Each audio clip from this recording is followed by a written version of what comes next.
नमस्कार दोस्तों।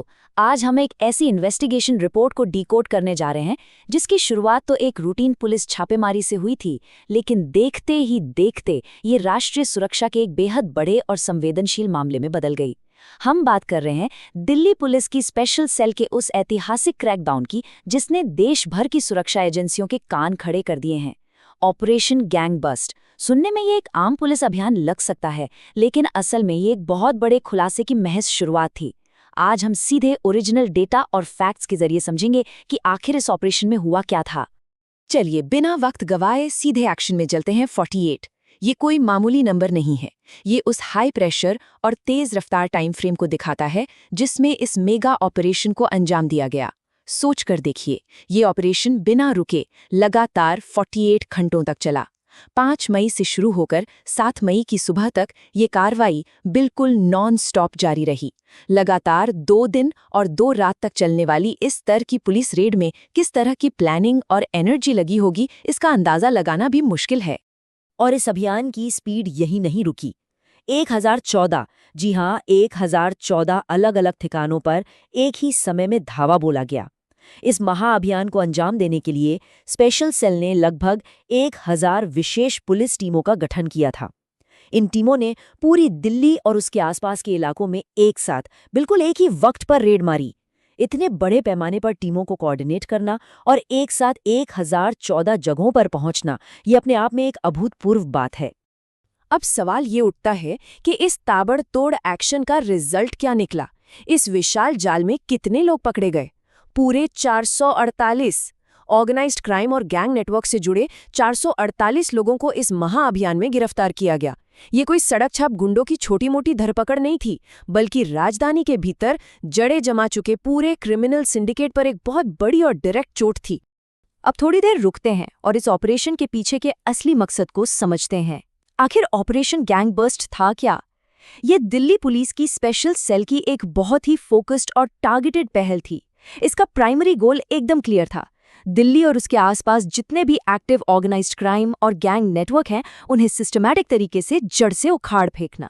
जब इस ऑपरेशन का प्लान बना था, तब मेन एजेंडा सिर्फ स्ट्रीट क्राइम और लोकल गैंगस्टर्स की कमर तोड़ना ही था। लेकिन जब ये रेड्स बढ़ी, तो जो सामान बरामद हुआ वो हैरान कर देने वाला था। लगभग 90 लाख रुपए का कैश, हथियारों का एक बहुत बड़ा जखीरा और सबसे अहम, ढेर सारे इलेक्ट्रॉनिक डिवाइस और मोबाइल फोन। ये सिर्फ सीज किए गए सामान की कोई लिस्ट नहीं है। समझने वाली बात यह है कि यही वो कैश और हथियार हैं जो इस पूरे क्रिमिनल इकोसिस्टम को चलाते हैं। और जो इलेक्ट्रॉनिक डिवाइस मिले ना, असल में उन्हीं में वो डिजिटल सुराग छिपे थे जिन्होंने इस पूरी कहानी का रुख ही पलट कर रख दिया। और बस यहीं से आता है जांच में एक बहुत बड़ा turning point, the pivot from street crime to national security. जो अभियान लोकल गुंडों की सफाई के लिए शुरू हुआ था, वो अचानक देश की सुरक्षा के लिए एक बड़े खतरे के खुलासे में बदल गया।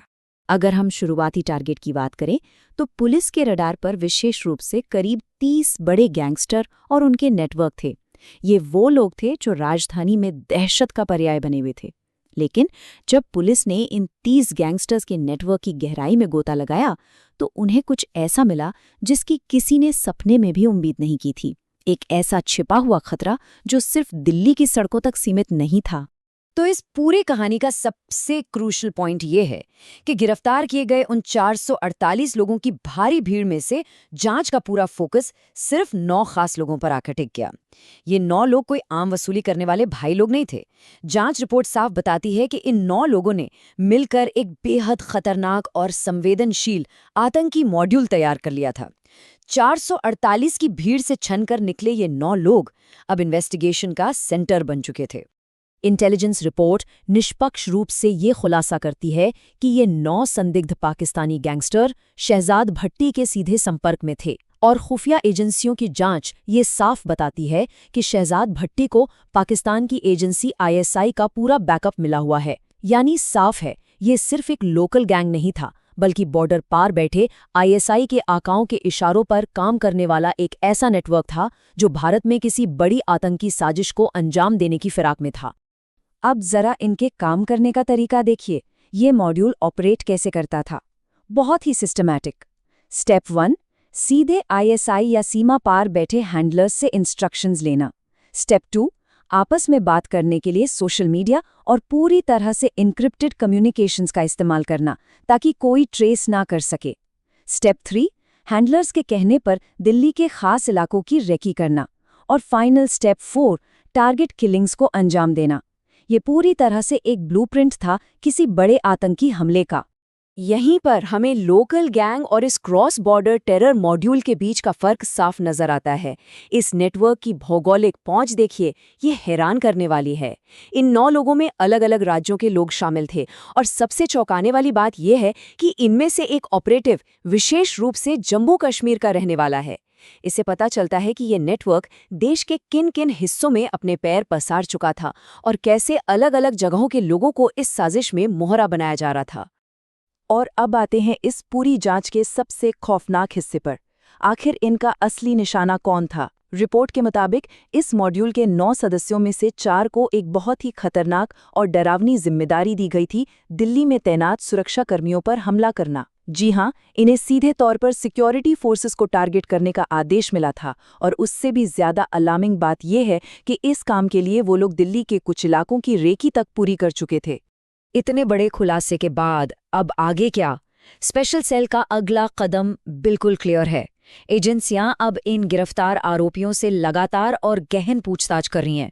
सबसे पहला फोकस ये पता लगाना है कि इस पूरे मॉड्यूल के लिए इंटरनेशनल लेवल पर फंडिंग कहां से आ रही थी।